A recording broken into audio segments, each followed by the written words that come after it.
La science est prête à donner des merveilles qui changeront notre façon de vivre. Ces mots de Nikola Tesla résonnent comme un écho de ses ambitions. À la fin du XIXe siècle, alors que l'électricité illuminait les villes et que le télégraphe révolutionnait la communication, Tesla, d'origine serbe, rêvait de relier l'humanité par les ondes invisibles. Mais il devait faire face à des rivaux puissants comme Thomas Edison et Guglielmo Marconi.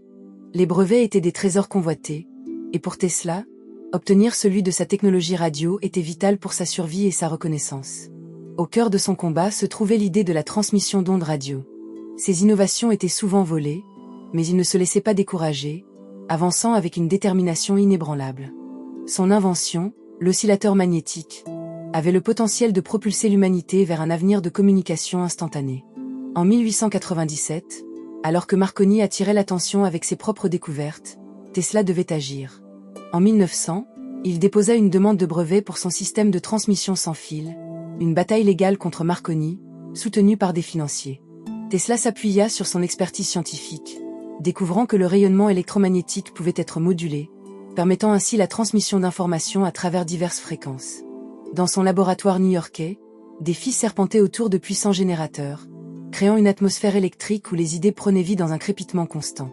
Des lumières vacillantes illuminaient des visages tendus par l'attente et l'excitation, tandis que l'odeur de l'ozone flottait dans l'air, mélangeant science et magie. Malgré les manigances de Marconi, il savait qu'il devait prouver sa légitimité.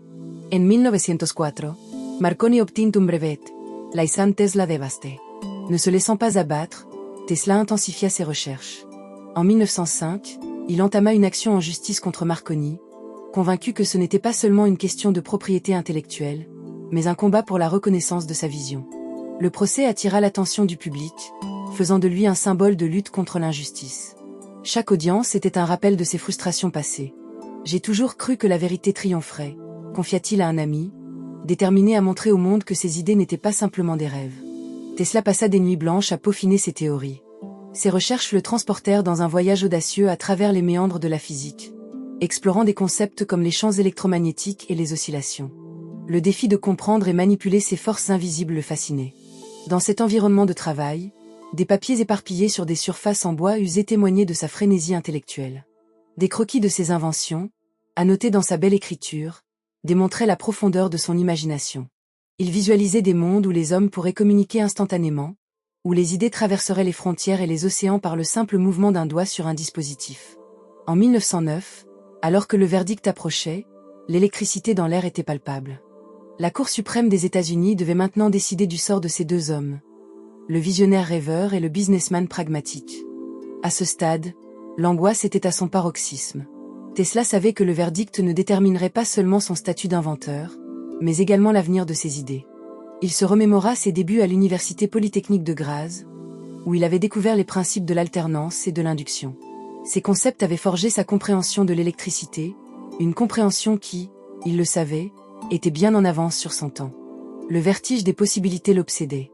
Si l'on pouvait transmettre des signaux à travers des distances infinies, pourquoi pas des pensées, des émotions? Sa vision allait au-delà des simples transmissions électromagnétiques. Il voyait un monde connecté, un monde où la distance n'était qu'un vieux souvenir. Lorsque la Cour suprême rendit son verdict, la révélation fut à la fois un soulagement et une euphorie. Non seulement il avait été reconnu comme le véritable inventeur de la technologie radio, mais cette victoire éclatante avait une portée bien plus vaste. C'était une affirmation de son génie, un cri de ralliement pour les innovateurs de demain. Il se tenait dans son laboratoire, le cœur battant, réalisant que ce qu'il venait de vivre n'était pas seulement une victoire personnelle, mais un témoignage de la puissance de l'innovation. Son triomphe face aux injustices vécues ajouta une couche d'émotion à son récit. Il ne s'agissait pas seulement de technologie, mais de l'héritage d'un homme qui avait défié le monde. Dans les mois qui suivirent, il observa avec une attention aiguë comment son invention changeait la société. La radio, comme il l'avait prévu, devint un vecteur d'information dans les foyers du monde entier. Il voyait des discours politiques, des nouvelles et des divertissements se diffuser à des milliers de kilomètres. Les maisons se transformaient en petits théâtres, où la voix humaine traversait les ondes et touchait des cœurs. Imaginez ce moment considéré comme une magie. Des familles réunies autour d'un poste de radio, captivées par des histoires qui transgressaient les frontières. Les rires des enfants et l'émerveillement des adultes témoignaient du lien tissé par cette invention. Pourtant, malgré ce succès grandissant, Tesla ne parvenait pas à échapper à l'ironie de sa lutte. Les entreprises qui profitaient de ses idées étaient celles qu'il avait méprisées. Dans son esprit, Il se battait encore contre l'injustice, mais cette fois avec un nouvel allié, le temps. Des années plus tard, l'impact de sa victoire se mesurait à travers son héritage.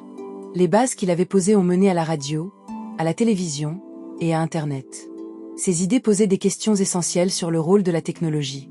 Alors que nous naviguons dans un océan d'informations, ses préoccupations sur la responsabilité de l'humanité vis-à-vis de la technologie demeurent pertinentes. Les ondes, à la fois vecteurs de progrès et de problèmes, rappellent la dualité de la création. Ces mots résonnaient. La technologie devrait servir l'humanité, et non la servir. À chaque progrès, il invitait à une réflexion profonde. Dans un monde où la communication est instantanée, il est crucial de se rappeler les luttes de ce visionnaire.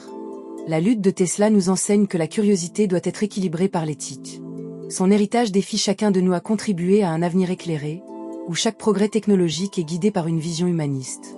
Tesla, à travers son parcours, nous montre l'importance de transformer les rêves en réalité, tout en restant vigilant face à leur impact sur l'humanité. Sa quête incessante pour un monde meilleur fut une leçon inestimable sur la passion et la résilience, un exemple d'un homme qui a toujours cherché à éveiller l'esprit de ses contemporains. À la croisée des chemins de l'histoire, Tesla avait vu à la fois les promesses et les dangers de l'innovation. Il avait anticipé un avenir où la technologie serait omniprésente, mais il avait également compris le risque que cela représenterait pour la société. À chaque pas qu'il faisait vers l'avant, il savait qu'il devait également regarder en arrière, peser le poids de ses inventions et leurs répercussions sur le monde. Sa sagesse le poussait à affirmer que chaque découverte devait être tempérée par une responsabilité sociale. Aujourd'hui, alors que nous vivons en pleine ère numérique, le combat de Tesla résonne avec une force renouvelée. Ses réflexions sur la façon de relier l'humanité, d'utiliser la technologie pour le bien commun, nous mettent au défi d'examiner nos propres choix. Comment appliquons-nous ces leçons pour redéfinir l'avenir? Comment pouvons-nous, à notre tour, devenir des architectes du changement, armés de connaissances et d'une vision pour une société meilleure?